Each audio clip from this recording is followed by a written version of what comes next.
Supreme court फर्द वाहिद की मर्जी से नहीं चल सकती। जस्टिस फाइज का एक और नोट वेबसाइट से हट गया।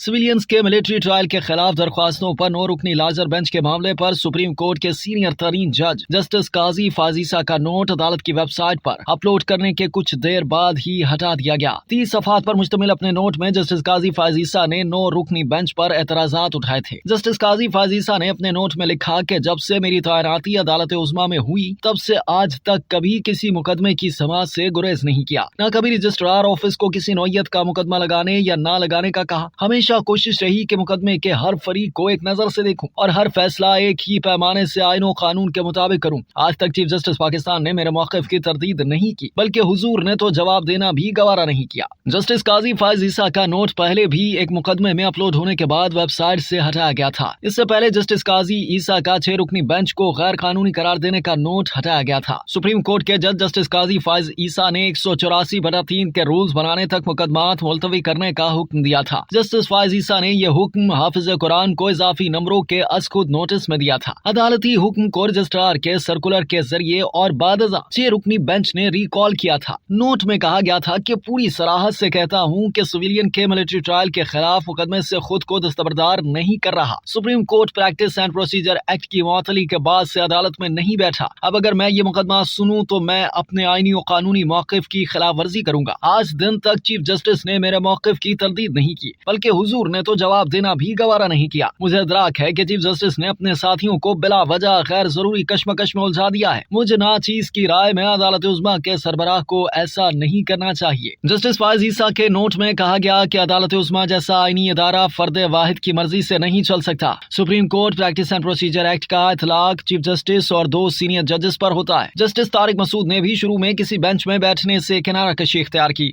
जस्टिस तारिक मसूद के मौक़िफ़ का एहतराम करता हूँ, इसी तरह वो मेरे मौक़िफ़ का एहतराम करते हैं। जस्टिस फाइज ईसा ने कहा कि सीनियर तरीन जज की हैसियत में सिमत को दुरुस्त रखना मेरा फरीजा है। जजेस का गुलदस्ता अपनी महक से फजा को मुअत्तर रखेगा। किसी को शक न हो, मखसूस फैसले के लिए खुसूसी बेंच तश्कील दिया गया। मुझसे चीफ जस्टिस ने 16 मई को अचानक तहरीरी तौर पर दरियाफ्त किया कि मैं कब तक चैम्बर वर्क करना चाहता हूँ। जस्टिस फाइज ईसा ने नोट के साथ 17 मई का चीफ जस्टिस को दिया गया जवाब भी मुंसलिक किया। अब तक के लिए इतना ही। मजीद जानने के लिए सब्सक्राइब कीजिए डेली जंग यूट्यूब चैनल और लाइक कीजिए डेली जंग फेसबुक पेज।